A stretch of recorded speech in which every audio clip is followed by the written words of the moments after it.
Albert Camus. Jonás o el artista trabajando.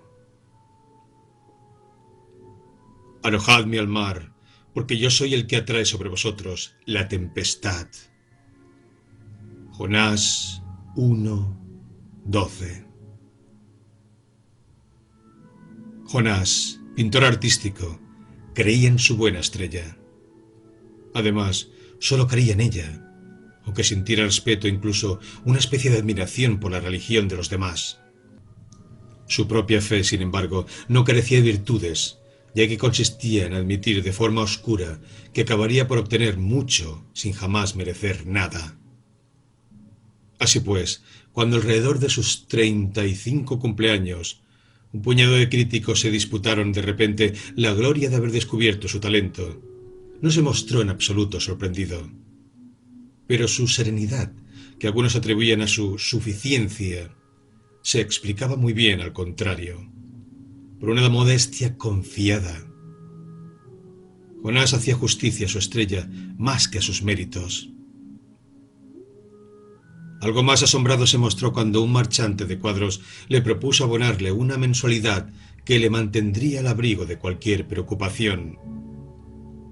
El arquitecto Rateau, que desde los tiempos del instituto apreciaba a Jonás y a su buena estrella, le expuso en vano que aquella mensualidad apenas le proporcionaría una vida decente y que el marchante no perdía nada con ello. Aún así, dijo Jonás. Rateau, que lograba el éxito en todo lo que emprendía gracias a su tesón, regañaba a su amigo.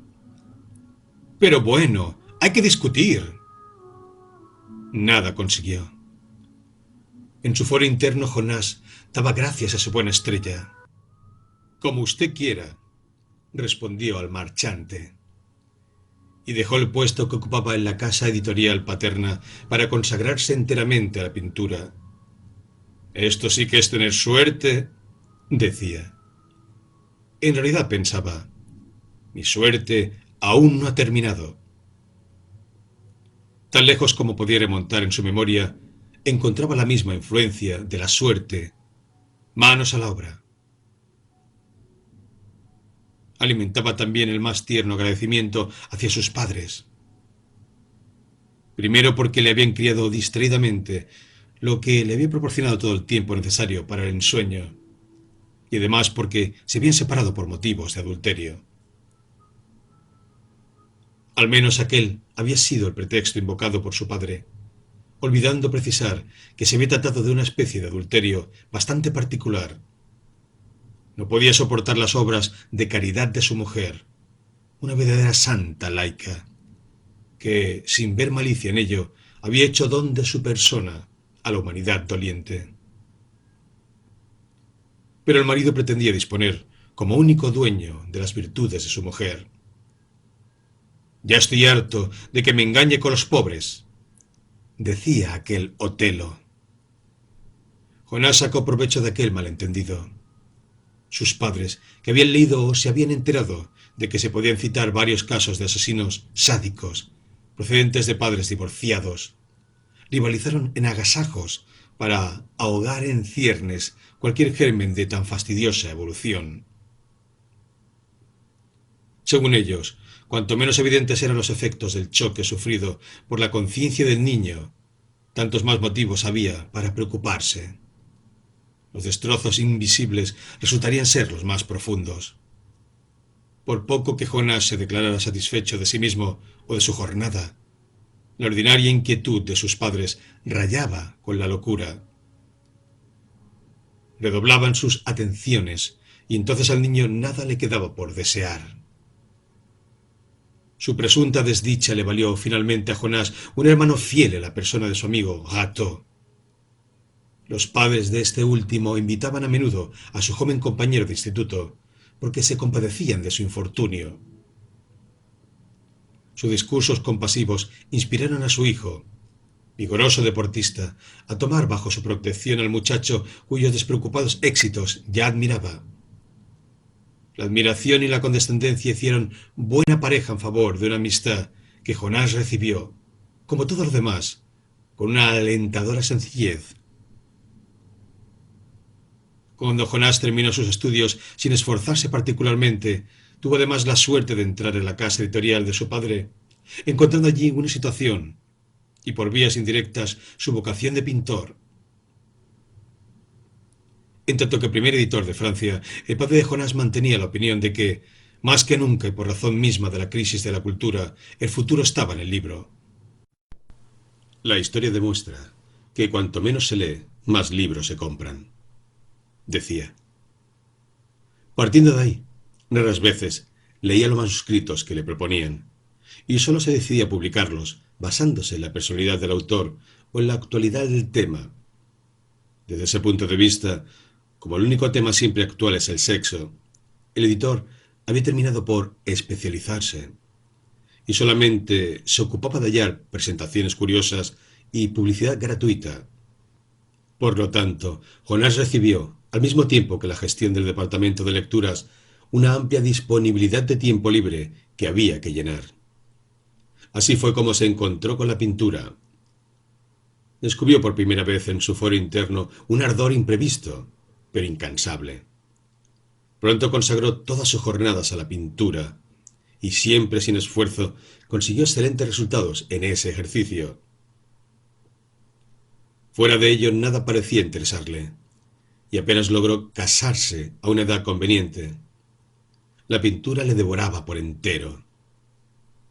Para los seres y las circunstancias ordinarias de la vida solo reservaba una sonrisa benevolente que concedía sin prestar demasiada atención. Fue necesario que se produjera un accidente en la motocicleta que Rateau conducía con demasiado vigor, llevando a su amigo en la grupa para que Jonás, con la mano derecha inmovilizada entre vendajes, al fin se aburriera y se interesara por el amor.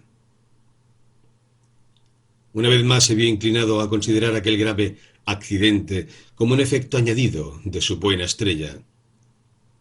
De no haber sido así, no hubiera tenido tiempo de mirar a Louise Poulain como ella se lo merecía. Por lo demás, según Rateau, Luis no merecía una mirada. Siendo pequeño y enjuto, solo le gustaban las mujeres altas. No sé lo que le encuentras a esa hormiga, decía. En efecto, Luis era pequeña, morena de tez, de pelo y de ojos, pero bien hecha y de agradable aspecto. Alto y sólido, Jonás se enternecía con la hormiga, tanto más cuanto que era industriosa. La vocación de Luis era la actividad. Parecida vocación encajaba armoniosamente con la afición de Jonás por la inercia y sus ventajas. Luis se entregó en primer lugar a la literatura, al menos mientras que a Jonás le interesaba la edición. Lo leía todo, sin orden, y en pocas semanas se convirtió en una persona capaz de hablar de todo. Jonás la admiró y estimó que con ello podía prescindir definitivamente de la lectura, puesto que Luis le informaba suficientemente y le permitía conocer lo esencial de las revelaciones contemporáneas. No hay que decir que fulano es malvado y feo, sino que quiere ser malvado y feo, afirmaba Luis. El matiz era de importancia y, como hizo observar Rateau, podía conducir como poco a la condenación del género humano. Pero Luis zanjó la cuestión demostrando que aquella verdad la sostenían simultáneamente la prensa del corazón y las revistas filosóficas. Era universal y no podía ser discutida. Como a vosotros os parezca, dijo Jonás, y olvidó al momento aquel cruel descubrimiento para seguir soñando en su buena estrella. Luis abandonó la literatura en cuanto comprendió que a Jonás solo interesaba la pintura. Al instante se entregó a las artes plásticas, recorriendo museos y exposiciones, arrastrando con ella a Jonás, que comprendía mal lo que pintaban sus contemporáneos, lo cual le molestaba en su sencillez de artista. Se alegraba, sin embargo, de saberse tan bien informado de todo cuanto concernía a su arte. Lo cierto es que al día siguiente olvidaba hasta el nombre del pintor cuyas obras acababa de contemplar. Pero Luis tenía razón cuando le recordaba perentoriamente una de las certezas que había conservado de su periodo literario, a saber, que en realidad nunca se olvida nada. Decididamente, la buena estrella seguía protegiendo a Jonás, que de ese modo podía acumular sin mala conciencia las certezas de la memoria y las comodidades del olvido. Pero los tesoros de dedicación que Luis prodigaban brillaban con su mejor resplandor en la vida cotidiana de Jonás. Aquel ángel de bondad le evitaba tener que ir a comprar zapatos, trajes y ropa interior, dedicaciones que a cualquier hombre normal le abrevia los días de la vida, corta de por sí. Tomaba a su cargo, con resolución, los 1000 inventos de la máquina de matar el tiempo, desde los oscuros formularios de la Seguridad Social hasta las disposiciones, renovadas sin cesar, de la fiscalidad. Bien, decía Gato, de acuerdo, pero no puede ir al dentista en tu lugar. Cierto, no iba, pero telefoneaba y tomaba cita a la mejor hora. Se ocupaba de cambiar el aceite al 4CV, de las reservas de hotel para las vacaciones, del carbón para la calefacción doméstica. Ella misma compraba los regalos que Jonás quería hacer. Escogía y enviaba sus flores y aún tenía tiempo, algunas tardes, para pasar por su casa y preparar en su ausencia la cama, de modo que no tuviera necesidad de abrirla aquella noche para acostarse. Y siguiendo el mismo impulso, ella misma entró en aquella cama, y después se encargó de tomar cita y conducir a Jonás delante del juez, 2 años antes de que al fin se reconociera su talento, y organizó el viaje de bodas de tal modo que no quedara museo por visitar. No sin antes haber encontrado, en plena crisis de la vivienda, un piso de 3 habitaciones donde se instalaron a su regreso. Después fabricó 2 hijos, casi uno detrás de otro, niño y niña, según un plan que consistía en ir hasta 3, y que fue cumplido poco después de que Jonás abandonara la editorial para consagrarse a la pintura. Por otra parte, en cuanto hubo dado a luz, Luis se consagró exclusivamente a su y después a sus hijos. Todavía intentaba ayudar a su marido, pero le faltaba tiempo. Sin duda lamentaba no poder ocuparse adecuadamente de Jonás, pero su carácter decidido le evitó andarse con lamentaciones. Tanto peor, dijo, zapatero a tus zapatos.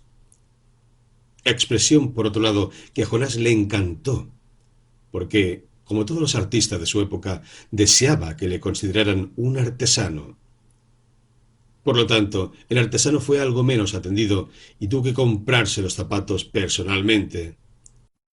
Sin embargo, aparte de que eso entraba dentro de la naturaleza de las cosas, Jonás estuvo tentado de congratularse por ello. Sin duda tenía que hacer un esfuerzo para recorrer las tiendas, pero ese esfuerzo se había recompensado con una de esas horas de soledad que tanto valor da a la felicidad de las parejas. Sin embargo, el problema del espacio vital era prioritario sobre los demás problemas del matrimonio, porque el tiempo y el espacio se encogían a su alrededor, siguiendo el mismo ritmo.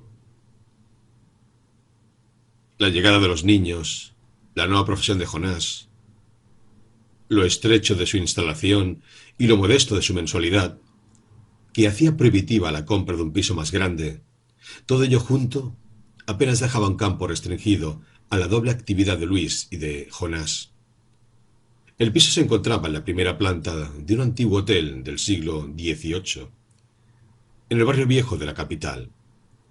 En aquel distrito vivían muchos artistas, fieles al principio de que en materia de arte la búsqueda de lo nuevo debe hacerse en el marco de lo antiguo. Jonás, que compartía esa convicción, se alegraba de vivir en aquel barrio. En todo caso, el apartamento era antiguo, pero algunos arreglos muy modernos le habían conferido un aire original que consistía principalmente en que ofrecía a sus habitantes un gran volumen de espacio ocupando solamente una superficie reducida. Las habitaciones, especialmente altas de techos y adornadas de soberbias ventanas, debieron haber sido destinadas en otro tiempo a recepciones de aparato, a jugar por sus majestuosas proporciones. Pero las necesidades del hacinamiento urbano y de la renta inmobiliaria habían obligado a los sucesivos propietarios a dividir con tabiques aquellas salas demasiado vastas y multiplicar con ese sistema los habitáculos que alquilaban a precio de oro a su rebaño de inquilinos. No por eso dejaban de señalar la importancia de los metros cúbicos de espacio. No se podía negar aquella ventaja. Había que atribuirla únicamente a la imposibilidad de los propietarios de tabicar también las habitaciones en altura. De no ser así, no hubieran dudado en hacer los sacrificios necesarios para ofrecer algunos refugios más a la nueva generación, particularmente casamentera y prolífica en aquella época. Por otro lado, los metros cúbicos de espacio no solo ofrecía ventajas, también presentaban el inconveniente de hacer que las habitaciones se caldeasen difícilmente en invierno, lo que desgraciadamente obligaba a los propietarios a incrementar los gastos de calefacción. En verano, el piso era literalmente violado por la luz, a causa de la amplia superficie acristalada. Carecía de persianas. Los propietarios habían olvidado instalarlas, desanimados sin duda por la altura de las ventanas y el precio de la ebanistería. Además, unas cortinas espesas podían jugar el mismo papel y no planteaban ningún problema en cuanto al costo, ya que corrían por cuenta de los inquilinos. Por otra parte, los propietarios no se negaban a que hubiera cortinas, incluso las ofrecían a precios fuera de toda competencia, procedentes de su propio comercio. En efecto, la filantropía inmobiliaria era su pasión. En la vida corriente aquellos príncipes de nuevo cuño vendían percales y terciopelos. Jonás se extasió ante las ventajas del piso y admitió sin problemas los inconvenientes. Como usted quiera, dijo al propietario en lo referente a los gastos de calefacción. Y en lo referente a las cortinas, era de la opinión de Luis, a quien bastaba con ponerlas únicamente en el dormitorio, dejando las demás ventanas desnudas. No tenemos nada que ocultar, decía aquel corazón puro. A Jonás le había seducido particularmente la habitación de mayores dimensiones, cuyo techo era tan alto que quedaba fuera de toda posibilidad de instalar un sistema de iluminación. Se entraba directamente en aquella habitación, y un estrecho corredor la unía con las otras dos, más pequeñas, colocadas una detrás de otra. Al otro extremo del piso estaba la cocina, contigua a los servicios y a un reducto al que se había otorgado el nombre de sala de ducha. En efecto, se le podía considerar tal, a condición de instalar un aparato, colocarlo en sentido vertical y esperar el bienaventurado chorro de una inmovilidad absoluta. La altura verdaderamente extraordinaria de los techos y lo exiguo de las habitaciones convertían aquel piso en un extraño conjunto de paralelepípedos casi enteramente encristalados, llenos de puertas y ventanas, donde no había modo de colocar los muebles y las personas, perdidas en la luz blanca y violenta. Parecían flotar como muñecos sumergibles en un acuario vertical. Además, todas las ventanas daban al patio, es decir, a corta distancia de otras ventanas del mismo estilo, detrás de las cuales se podía ver casi de golpe el alto perfil de otras ventanas similares dando sobre un segundo patio. «Parece el laberinto de los espejos», decía Jonás encantado. Habían decidido instalar el lecho conyugal en una de las habitaciones pequeñas, siguiendo el consejo de Gato, reservando la otra para el niño que ya se anunciaba. La habitación grande servía de estudio a Jonás durante el día, y de sala común por la noche y a la hora de las comidas. Además, en caso de necesidad, se podía comer en la cocina, siempre que Jonás o Luis se quedaran de pie. Gato, por su parte, había añadido ingeniosas instalaciones. A fuerza de puertas deslizantes, tableros de quitar y poner y mesas plegables, había logrado compensar la escasez de muebles, acentuando el aspecto de caja de sorpresas de aquel piso tan original. Pero cuando las habitaciones estuvieron llenas de cuadros y de niños, hubo que pensar sin tardanza en una nueva instalación.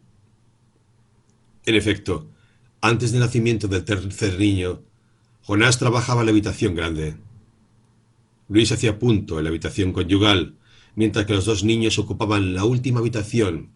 Alborotaban allí y se movían también como podían por todo el piso. Entonces decidieron instalar al recién nacido en un rincón del estudio que Jonás separó juntando telas suyas hasta formar una especie de biombo, lo que tenía la ventaja de poder oír al niño y también de poder responder a sus llamadas. Además, Jonás no tenía necesidad de preocuparse por ello. De todos modos, Luis le avisaba.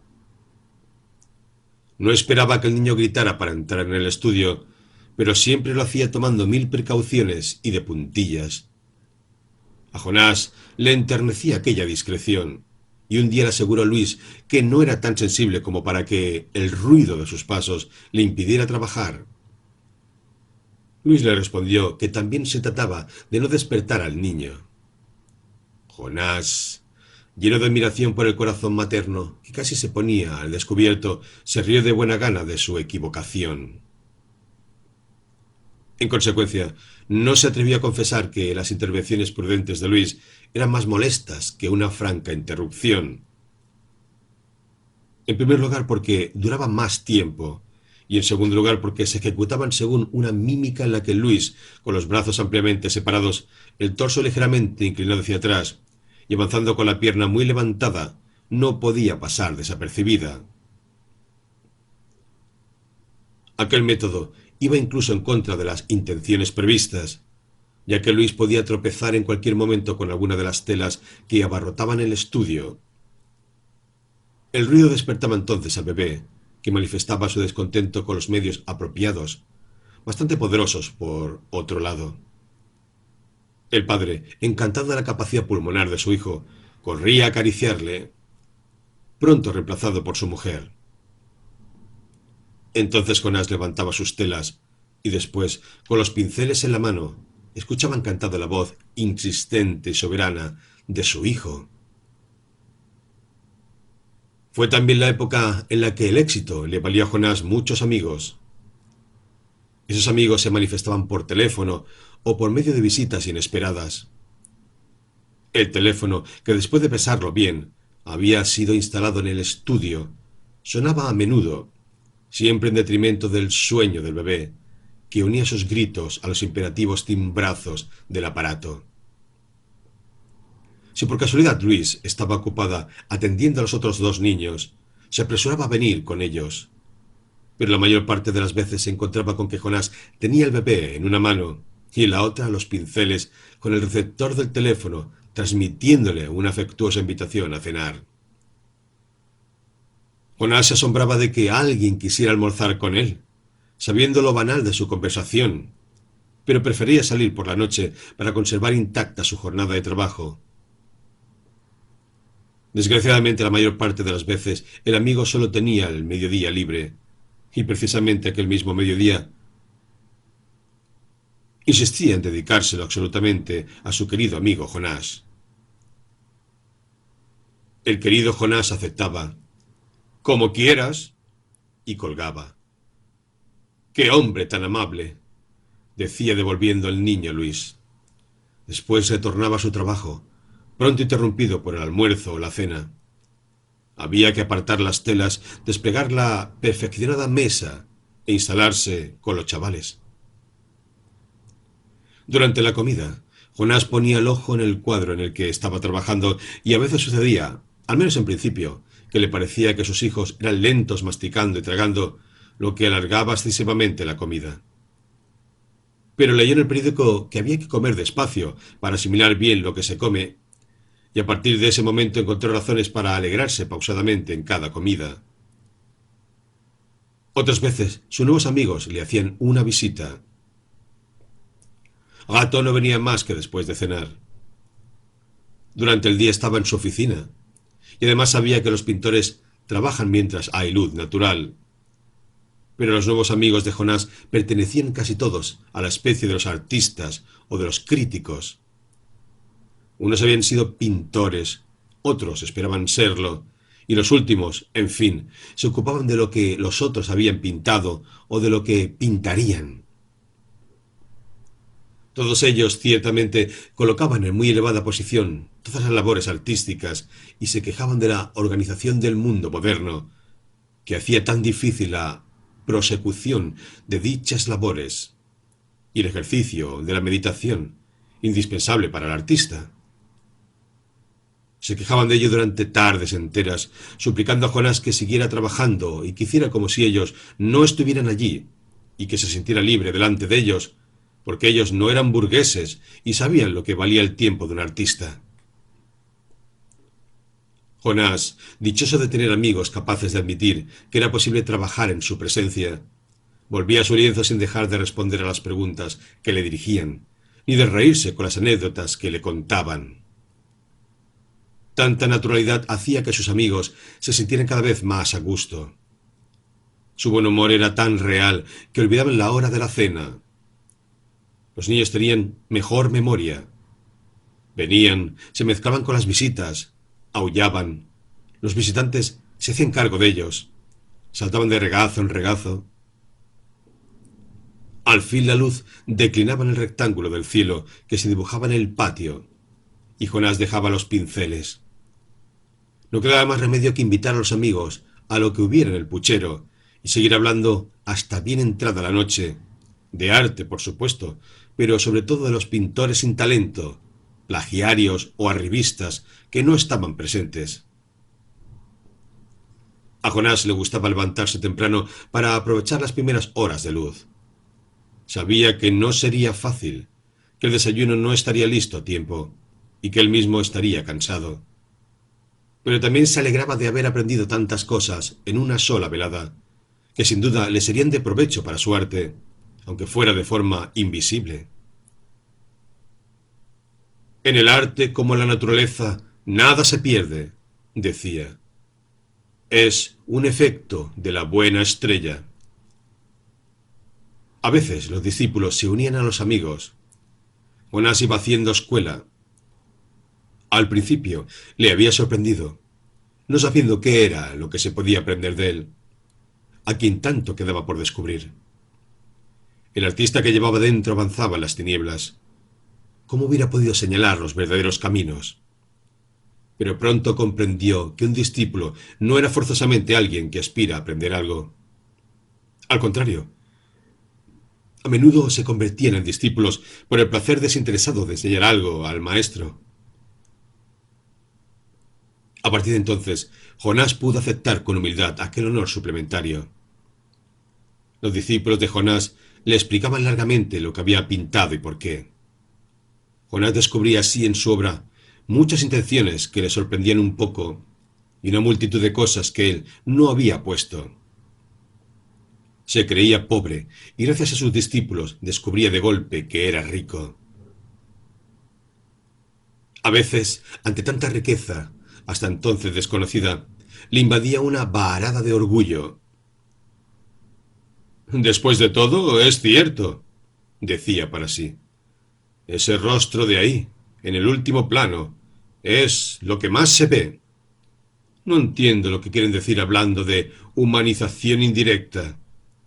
Sin embargo, creo que con ese efecto he ido bastante lejos.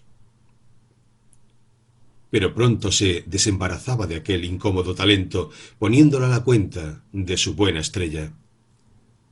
Es mi buena estrella que apunta lejos. Yo me quedo cerca de Luis y de los niños. Los discípulos tenían además otro mérito. Obligaban a Jonás a ser más riguroso consigo mismo.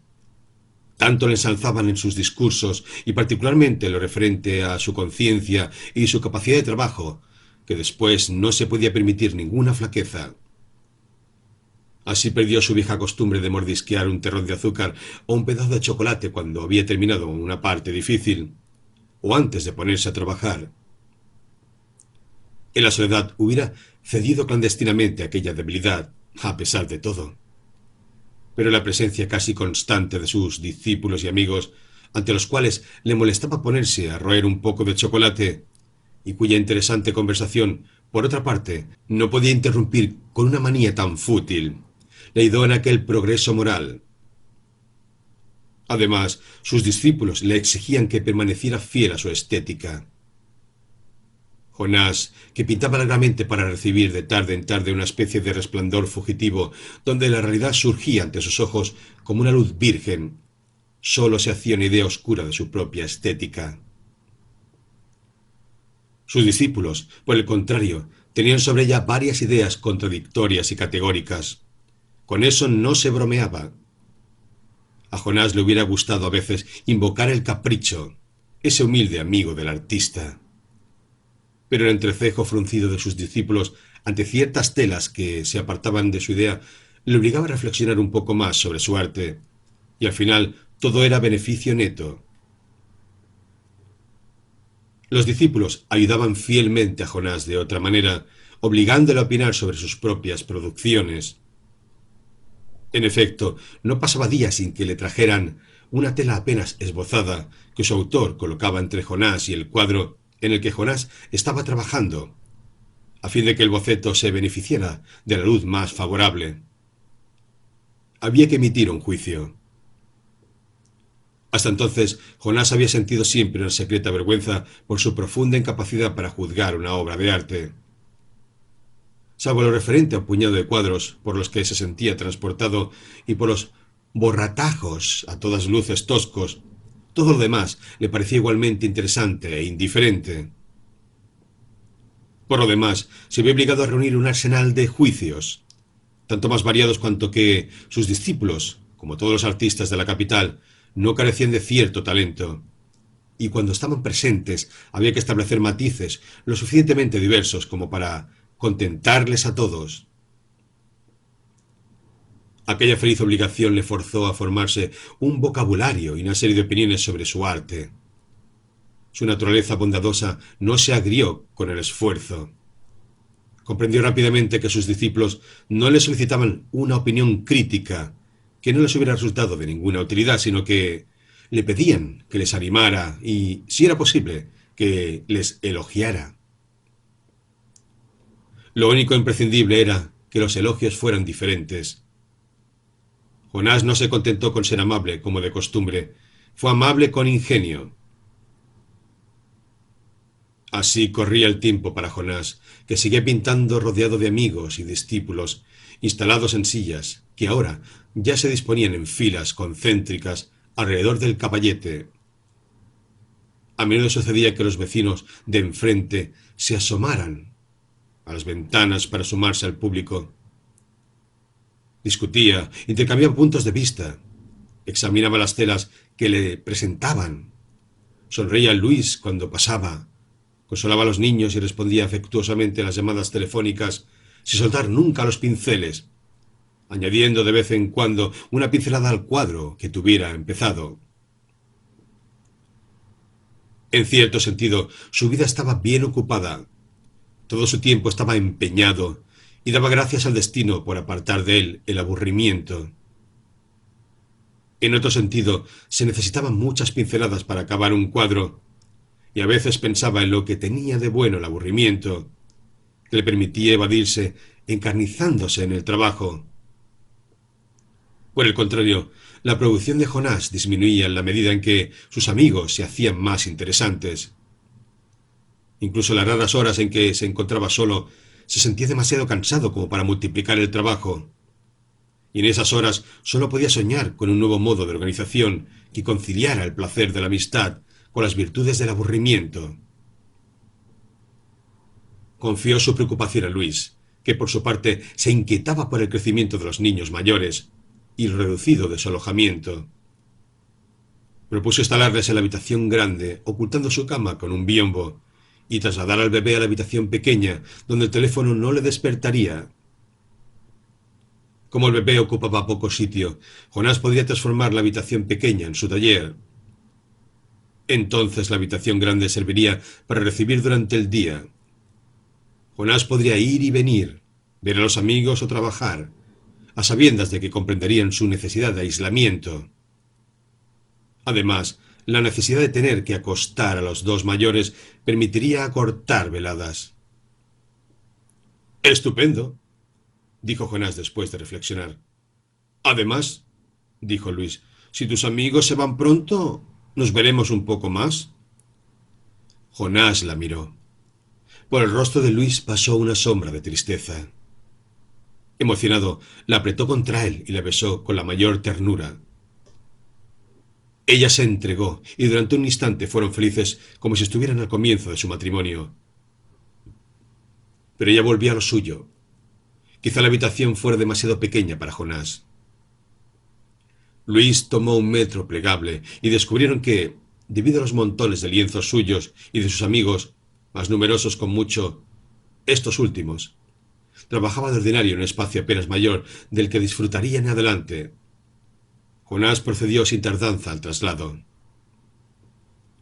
Por suerte, su reputación iba creciendo a medida que trabajaba menos. Cada exposición era esperada y celebrada de antemano. Cierto que un pequeño número de críticos, entre los cuales se contaban 2 visitantes habituales del taller, entibiaban con algunas reservas el calor de sus crónicas. Pero la indignación de los discípulos compensaba y superaba aquella pequeña desgracia. Por supuesto, afirmaban estos últimos con convicción, por encima de todo estaban las telas del primer período, pero las investigaciones en curso preparaban una verdadera revolución.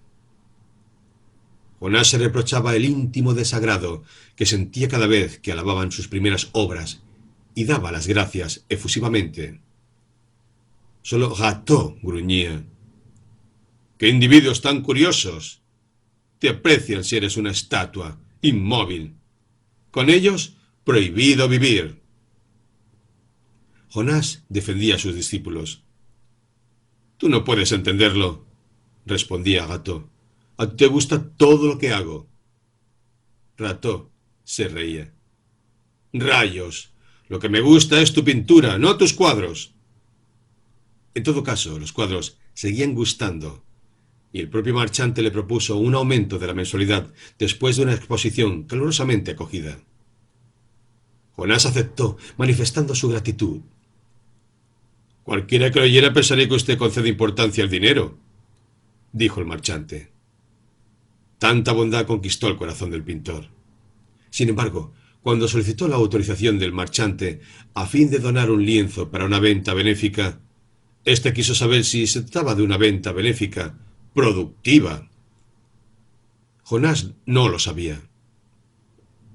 El marchante propuso que se ajustaran escrupulosamente a los términos del contrato, que le concedía el privilegio exclusivo de las ventas. Un contrato es un contrato, dijo. En el suyo, la beneficencia no estaba prevista. Como usted guste, dijo el pintor. La nueva organización trajo algo más que satisfacciones a Jonás. En efecto, se pudo aislar lo suficiente para responder a las rumorosas cartas que ahora recibía y que su cortesía no podía dejar sin respuesta. Unas se referían al arte de Jonás, otras, con mucho, las más numerosas, se referían a la persona del remitente, ya fuera que deseara ser animado en su vocación de pintor, ya que solicitara un consejo o una ayuda financiera. A medida que el nombre de Jonás salía en los periódicos, también se le solicitó, como a todo el mundo, que interviniera para denunciar odiosas injusticias. Jonás respondía, escribía sobre arte, daba las gracias, administraba consejos, prescindía de una corbata para enviar una pequeña ayuda y, finalmente, firmaba las protestas que le presentaban. ¿Te dedicas ahora a la política? Deja eso a los escritores y a las mujeres feas, dijo Gateau. No, solo firmaba las protestas que declaraban ser ajenas a cualquier espíritu partidista. Pero todas pretendían ese género de hermosa independencia. A lo largo de las semanas, Jonás iba arrastrando un correo sucesivamente descuidado y renovado en sus bolsillos repletos. Respondía a lo más inmediato, que generalmente procedía de desconocidos, y dejaba para mejor momento todo aquello que pedía una respuesta sosegada, es decir, las cartas de los amigos. En todo caso, tantas obligaciones le impedían holgazanear y andar con el corazón despreocupado. Siempre se sentía con retraso y siempre culpable, incluso cuando trabajaba, lo que aún le sucedía de vez en cuando. Luis estaba cada vez más solicitada por los niños y se agotaba haciendo todo aquello que él mismo hubiera podido hacer en casa en otras circunstancias. Se sentía desgraciado. Después de todo, él trabajaba por su propio gusto y a ella le tocaba la peor parte. Se daba cuenta cuando ella se iba de compras. ¡El teléfono!, gritaba el mayor, y al instante Jonás dejaba plantado su cuadro para volver luego, con el corazón en paz y con una invitación más. ¡Es el gas!, gritaba un empleado en la puerta que le había abierto otro de los niños. ¡Ya voy! ¡Ya voy! Cuando Jonás terminaba con el teléfono a la puerta, un amigo, un discípulo, o a veces las dos cosas al mismo tiempo, le seguían hasta la habitación pequeña para proseguir la conversación iniciada. Al poco tiempo, todos se habituaron al pequeño corredor. Se instalaban allí, charlaban entre ellos. De lejos ponían a Jonás por testigo, o bien irrumpían brevemente en la habitación pequeña. «Al menos aquí se te puede ver un poco a gusto», exclamaban los que entraban. Jonás se enternecía. «Es verdad», decía. «Finalmente ya no nos vemos». También se daba cuenta de que decepcionaba a los que no veía y se entristecía por ello. A menudo se trataba de amigos que hubiera preferido ver, pero le faltaba tiempo y no podía aceptarlo todo. También su reputación se resentía. «Desde que tiene éxito, se ha vuelto engreído», decían. «Ya no ve a nadie». O bien, «No quiere a nadie, solo se quiere a sí mismo». No, le gustaba su pintura, y Luis, y los niños, y Agató, y algunos más, y sentía simpatía por todos. Pero la vida es breve, el tiempo pasa rápido, y su propia energía tenía límites. Era difícil pintar el mundo y los hombres, y al mismo tiempo vivir con ellos. Por otro lado, no podía quejarse ni explicar sus impedimentos, porque entonces le daban unas palmadas en el hombro diciendo: dichoso tú. ¿Ese es el precio de la gloria? El correo, pues, se iba acumulando. Los discípulos no toleraban ningún relajo, y afluía la gente del mundo, aquellos que a Jonás le parecía que tanto les hubiera podido interesar la familia real británica o los albergues gastronómicos como la pintura. En verdad, se trataba sobre todo de mujeres de mundo, pero con una gran sencillez de maneras. Ellas no compraban cuadros, pero llevaban consigo a sus amistades a casa del artista con la esperanza, a menudo defraudada, de que los compraran en su lugar.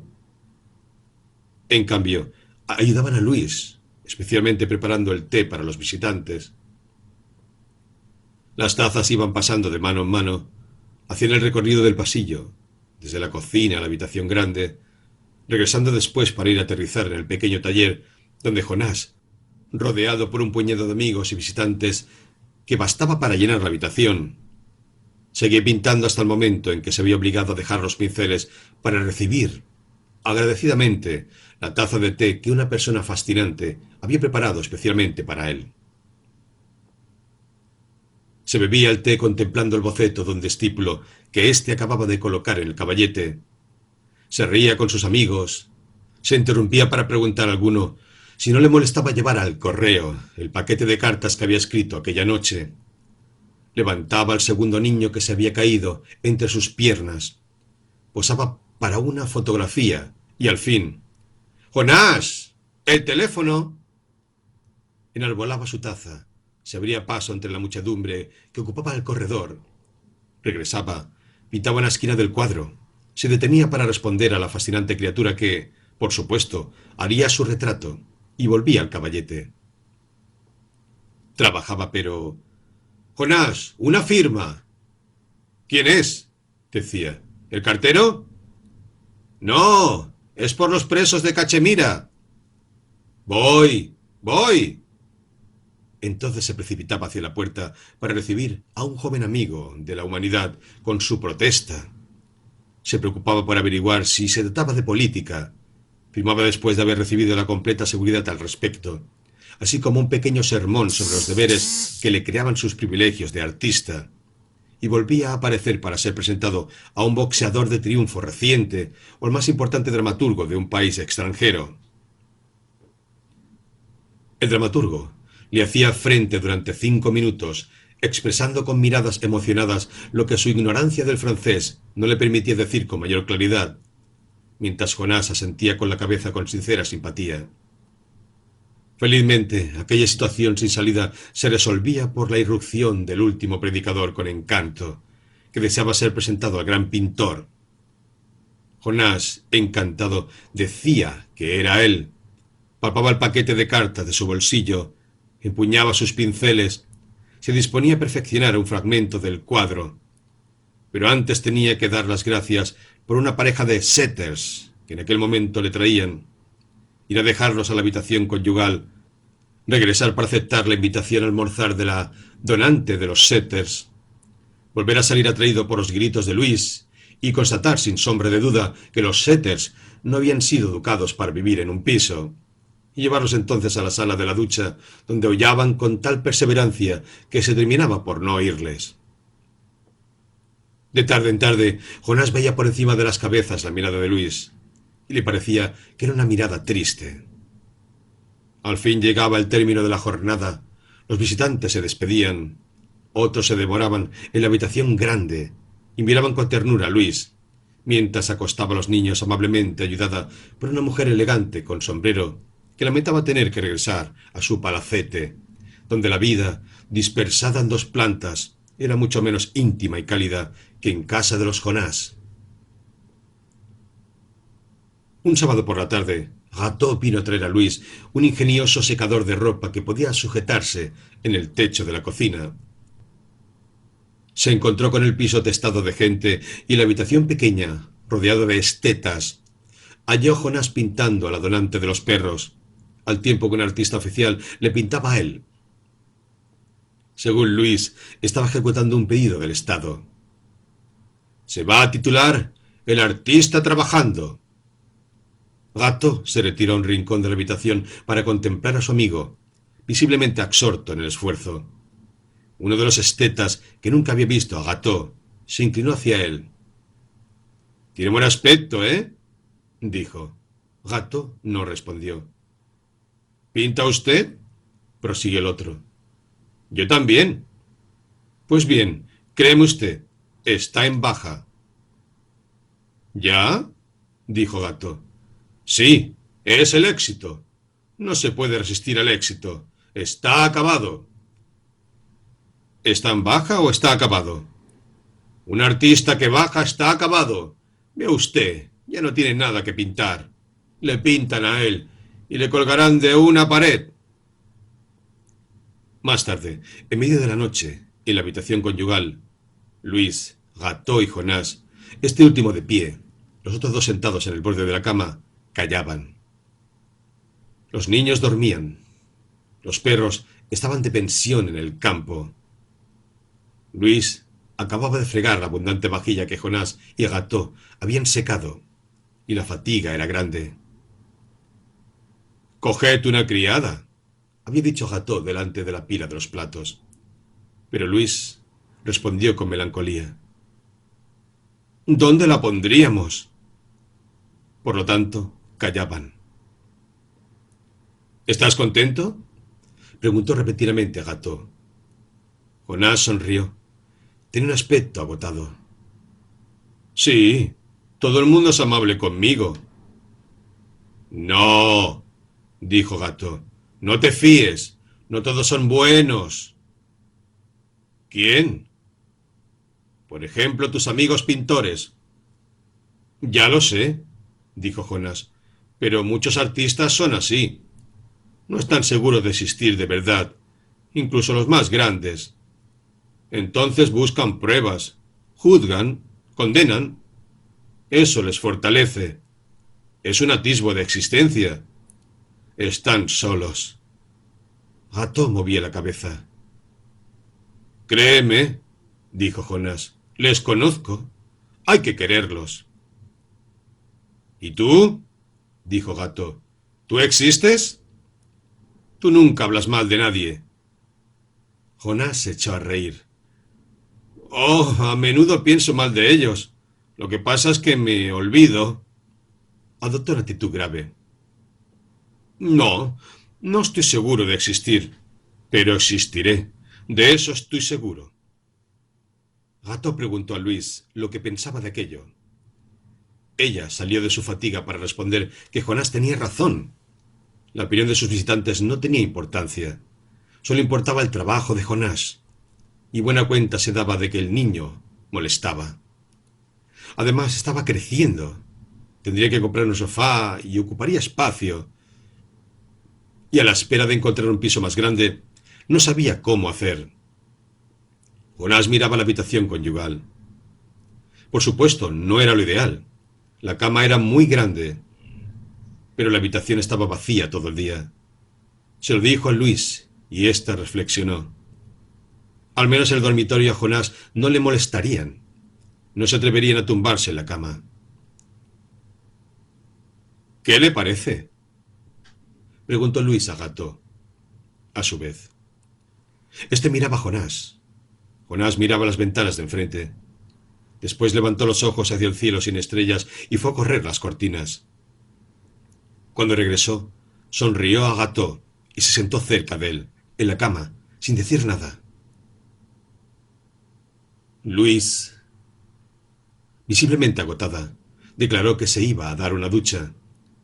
Cuando los dos amigos se quedaron solos, Jonás sintió el hombro de Gato pegado al suyo. Sin mirar, le dijo: Me gusta pintar. Quisiera pasar pintando la vida entera, día y noche. ¿No es eso una suerte? Gato le miró con ternura. Sí, respondió. Es una suerte. Los niños iban creciendo y era feliz viéndoles alegres y vigorosos. Iban al colegio y volvían a las 4.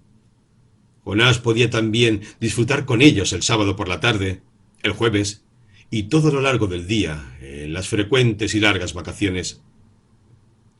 Todavía no eran lo suficientemente mayores para jugar sin travesuras, pero parecían lo bastante robustos para llenar el piso con sus peleas y sus risas.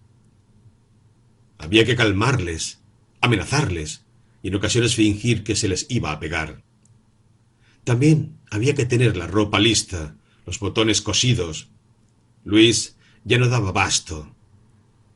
Como no podían alojar a una criada, ni siquiera introducirla en la estrecha intimidad en que vivían, Jonás sugirió pedir ayuda a la hermana de Luis, Rose, que se había quedado viuda con una hija mayor. Sí, dijo Luis, con Rose no tendremos problemas. Le podremos decir que se vaya cuando queramos. Jonás se alegró de aquella solución que aliviaría a Luis al mismo tiempo que a su propia conciencia, abrumada ante la fatiga de su mujer. El alivio fue tanto mayor cuanto que la hermana traía a menudo a su hija para que la ayudara. Ambas tenían el mejor corazón del mundo. La virtud y el desinterés brotaban de su honrada naturaleza. Hicieron lo imposible por ayudar a la pareja y no escatimaron su tiempo. Las empujaba a ello el aburrimiento de su vida solitaria y el bienestar que encontraban en casa de Luis. En efecto, como estaba previsto, nadie se apuró y los dos parientes se sintieron de verdad como en su casa desde el primer día. La habitación grande se convirtió en sala común, a la vez comedor, lavandería y guardería de niños. La habitación pequeña, donde dormía el Benjamín, sirvió para almacenar las telas y colocar un catre de campaña donde a veces dormía Ross cuando no estaba su hija. Jonás ocupaba la habitación conyugal y trabajaba en el espacio entre la cama y la ventana. Únicamente tenía que esperar a que la habitación estuviera hecha, y después la de los niños. Después nadie venía a molestarle, salvo para buscar alguna prenda de vestir. En efecto, el único armario de la casa se encontraba en aquella habitación. Por su parte, los visitantes, aunque algo menos numerosos, se habían ido acostumbrando y, contrariamente a lo que Luis esperaba, no dudaban en tumbarse en la cama para charlar mejor con Jonás. Los niños venían también para dar un beso a su padre. ¿Me enseñas lo que pintas? Jonás les enseñaba lo que estaba haciendo y les abrazaba con ternura. Al hacerles salir sentía que ocupaban todo el espacio de su corazón, completamente, sin restricciones. Privado de ellos, solo encontraría vacío y soledad. Les amaba tanto como amaba la pintura, porque eran los únicos seres en el mundo tan llenos de vida como ella. Sin embargo, Jonás trabajaba menos, sin que pudiera averiguar por qué. Seguía siendo constante en su trabajo, pero ahora tenía dificultades para pintar, incluso los momentos de soledad. Pasaba esos momentos contemplando el cielo. Siempre había sido una persona distraída y absorta, y se convirtió en un soñador. En lugar de pintar, pensaba en la pintura, en su vocación. «Me gusta pintar», seguía repitiendo para sí, y la mano que sostenía el pincel pendía a lo largo de su cuerpo mientras escuchaba una radio lejana. Al mismo tiempo su reputación menguaba. Le traían artículos reticentes, otros malos, y algunos tan malvados que se le encogía el corazón. Pero se decía a sí mismo que algún provecho se podía sacar también de aquellos ataques que le incitarían a trabajar mejor. Los que continuaban visitándole le trataban con menos deferencia, como un viejo amigo con el que no hay que guardar la compostura. Cuando quería volver a su labor le decían: «Bah, tienes tiempo». Jonás sentía que de algún modo le habían anexionado a su propio fracaso. Pero en otro sentido, aquella nueva solidaridad tenía algo beneficioso. Gató se encogía de hombros. «Eres demasiado tonto, no te aprecian nada». «Ahora me aprecian un poco», respondía Jonás. «Un poco de amor es algo enorme. Poco importa la manera de obtenerlo». Por lo tanto, seguía conversando, escribiendo cartas y pintando como podía. De tarde en tarde pintaba de verdad, sobre todo los domingos por la tarde, cuando los niños salían con Luis y Ross. Por la noche se alegraba de haber podido avanzar algo en el cuadro que tuviera entre manos. En aquella época pintaba cielos. El día que el marchante le comunicó que, sintiéndolo mucho y ante la patente disminución de las ventas, se vio obligado a reducir la mensualidad, Jonás aprobó la decisión, pero Luis dio muestras de inquietud. Era el mes de septiembre. Había que vestir a los niños para la vuelta al colegio. Ella misma puso manos a la obra, con su ánimo habitual, pero pronto se vio desbordada. Ross sabía zurcir y coser botones, pero no era costurera. Pero la prima de su marido sí lo era. Vino a ayudar a Luis. De vez en cuando se instalaba en la habitación de Jonás, en la silla del rincón. Era una persona silenciosa y permanecía tranquila.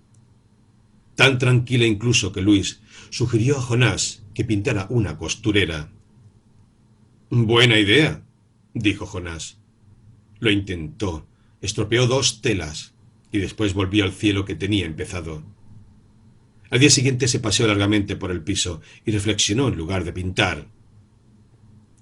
Un discípulo muy acalorado vino a enseñarle un largo artículo que de otro modo él no habría leído, y por el cual se enteró de que su pintura se había degradado y estaba pasada de moda. El marchante le telefoneó para expresarle una vez más su inquietud ante la curva descendente de las ventas. Sin embargo, él continuó soñando y reflexionando. Dijo al discípulo que algo de cierto había en el artículo, pero que él, Jonás, podía contar todavía con muchos años de trabajo por delante. Respondió el marchante que comprendía su inquietud, pero no la compartía, Tenía una gran obra, verdaderamente innovadora, por hacer. Todo volvería a empezar. Al hablar iba sintiendo que decía la verdad y que su buena estrella estaba con él. Bastaba con organizarse bien. Los días siguientes intentó trabajar en el corredor. Al día siguiente en la ducha, con luz eléctrica. Al día siguiente en la cocina. Pero por primera vez le molestaron las personas que iba encontrando en todas partes. Aquellos que apenas conocía y los suyos, los que amaba. Durante algún tiempo dejó de trabajar y reflexionó. Hubiera pintado del natural si la estación hubiera sido propicia. Desgraciadamente el invierno iba a empezar, y era difícil dedicarse a los paisajes antes de la primavera. Sin embargo, lo intentó para renunciar al poco tiempo. El frío le llegaba al corazón. Vivió varios días con sus telas, a menudo sentado cerca de ellas, o bien de pie delante de las ventanas. Ya no pintaba. Adquirió entonces la costumbre de salir por las mañanas. Forjó el proyecto de bosquejar algún detalle, un árbol, una casa esquinada, un perfil visto de paso. Al cabo del día no había hecho nada. Por el contrario, la menor tentación le paralizaba. Los periódicos, un encuentro fortuito, los escaparates, el calor de un café. Cada noche encontraba sin cesar buenas excusas para tranquilizar una mala conciencia que ya no le abandonaba. Iba a volver a pintar, de eso estaba seguro, y a pintar mejor después de aquel periodo de aparente vacío. Trabajaba por dentro, eso era todo. Su buena estrella surgiría de nuevo de aquellas oscuras brumas completamente remozada, brillante. Mientras tanto, no salía de los cafés. Había descubierto que el alcohol le proporcionaba la misma exaltación que las buenas jornadas de trabajo de aquellos tiempos en los que pensaba en sus cuadros con aquella ternura y aquel calor que sólo había sentido delante de sus hijos. Al segundo coñac volvía a encontrar en su interior la misma emoción sobrecogedora que le convertía en dueño y servidor del mundo a la vez. Simplemente disfrutaba de ello en el vacío, con las manos ociosas, sin que nada se transmitiera en una obra. Pero era allí donde más cerca se sentía del júbilo al que entregaba su vida, y pasaba ahora largas horas sentado, soñando, en ámbitos ruidosos y llenos de humo. Evitaba los lugares y los barrios frecuentados por artistas. Cuando se encontraba con algún conocido que le hablaba de su pintura, se sentía presa del pánico. Quería escapar, y se notaba, y entonces escapaba. Sabía lo que se comentaba a sus espaldas. Se tiene por un Rembrandt. Y su malestar iba en aumento. En cualquier caso, ya no sonreía, y sus antiguos amigos sacaban una conclusión inevitable. Si ya no sonríes porque estás demasiado satisfecho de sí mismo. Sabiendo eso, se volvía más huidizo y suspicaz. Al entrar en un café, le bastaba tener la sensación de que alguien, entre la clientela, le había reconocido para que todo su interior se oscureciera. Durante un segundo permanecía inmóvil, plantado, lleno de impotencia y de un extraño pesar. Cerrado el rostro a su turbación y también a un ávido y repentino deseo de amistad. Pensaba en la bondad de la mirada de Agató y salía del lugar bruscamente. ¿Le has visto la cara?, dijo alguien un día, cerca de él, en el momento en que desaparecía. Solo frecuentaba los barrios periféricos, donde nadie le conocía. Allí podía hablar, sonreír. Su buen carácter volvía, no le pedían nada. Hizo algunos amigos poco exigentes. Le gustaba en particular la compañía de uno de ellos, que servía de camarero en el bar de una estación a la que iba a menudo. El muchacho le preguntó: ¿qué hacía en la vida? Soy pintor, respondió Jonás. ¿Pintor artístico o pintor de brocha gorda?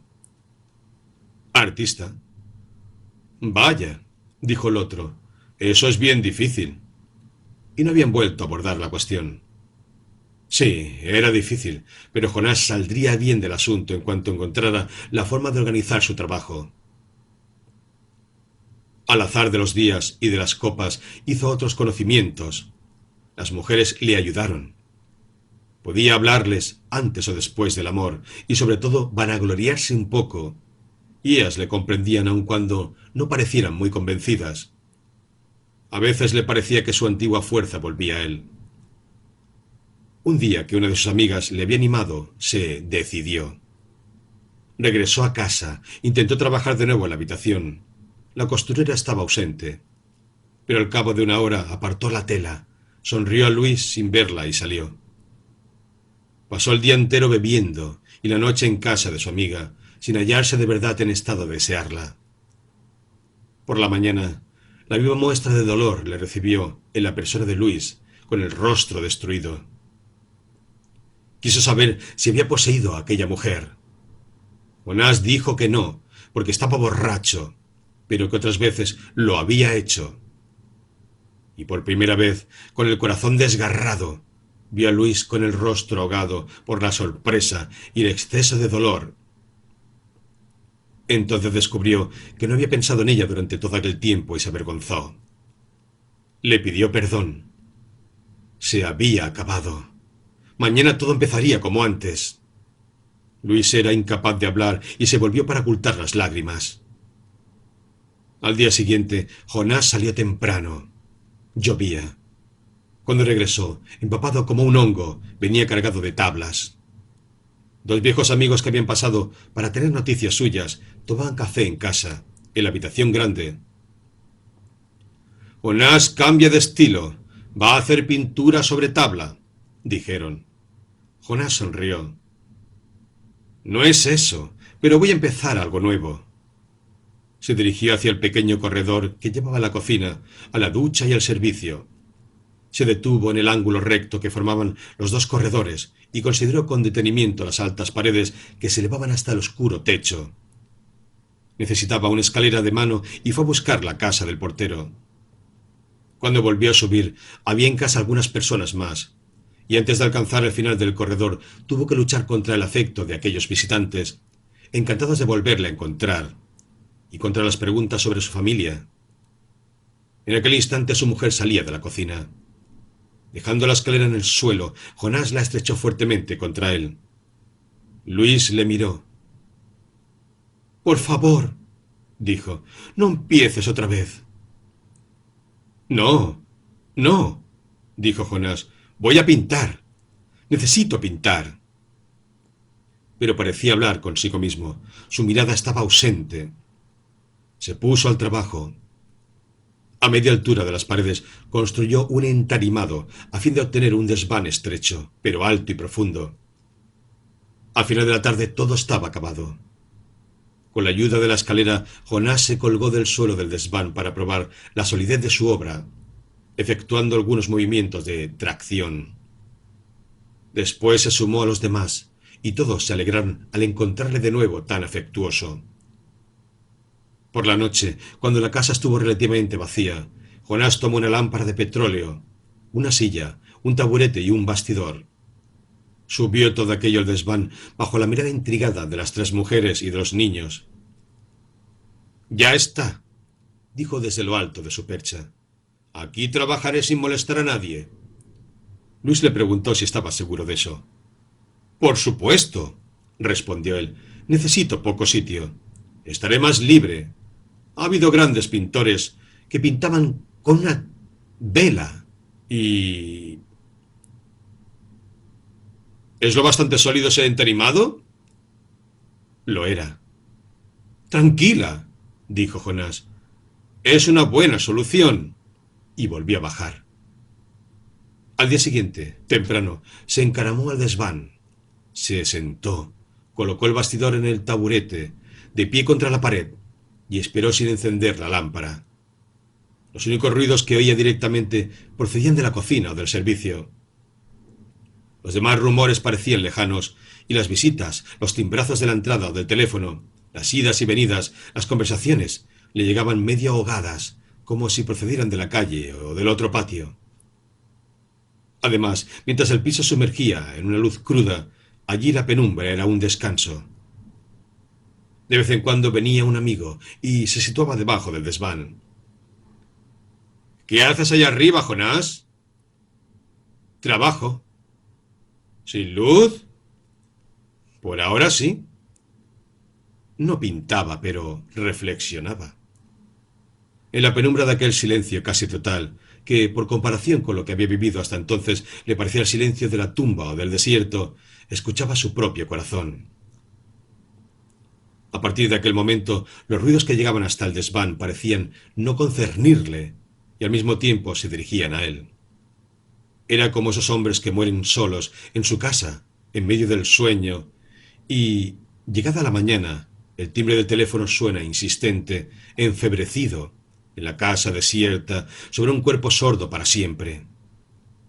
Pero él vivía, escuchaba aquel silencio en su foro interno, esperaba su buena estrella, oculta aún, pero que se preparaba a salir de nuevo, a surgir al fin, inalterable, por encima del desorden de aquellas jornadas vacías. Brilla, brilla, decía, no me prives de tu luz. Estaba seguro de que brillaría de nuevo, pero necesitaba reflexionar todavía algún tiempo, ya que se le concedía al fin la suerte de estar solo, sin estar separado de los suyos. Necesitaba descubrir aquello que no había comprendido claramente todavía, aunque lo hubiera sabido siempre, y aunque siempre había pintado como si lo supiera. Debía atrapar por fin aquel secreto que bien veía él, que no era solamente el secreto del arte. Por eso no encendía la lámpara.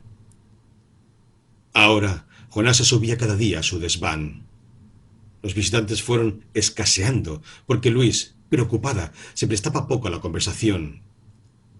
Jonás bajaba a la hora de las comidas y se volvía a subir a su percha. Permanecía el día entero inmóvil en la oscuridad. Por la noche se reunía con su mujer, ya acostada. Al cabo de algunos días le rogó a Luis que le subiera el almuerzo, lo cual ella hizo con una atención que a Jonás le enterneció. Para no tener que molestarla en otras ocasiones, sugirió hacer algunas provisiones que almacenaría en el desván. Poco a poco no volvió a bajar durante el día, pero apenas tocaba las provisiones. Una noche llamó a Luis y le pidió algunas mantas. «Pasaré la noche aquí». Luis le miró echando la cabeza atrás. Abrió la boca, pero calló. Únicamente se quedó examinando a Jonás con una expresión inquieta y triste. Le vio de repente hasta qué punto ella había envejecido y cómo la fatiga de la vida había hecho mella también profundamente en ella. Pensó entonces que nunca la había ayudado de verdad. Pero antes de que pudiera hablar, ella sonrió con una ternura tal que a Jonás se le encogió el corazón. «Como quieras, mi amor», dijo ella. En lo sucesivo, pasó las noches en el desván de donde ya casi nunca bajaba. En consecuencia, la casa se vació de visitantes, ya que no se podía ver a Jonás ni de día ni de noche.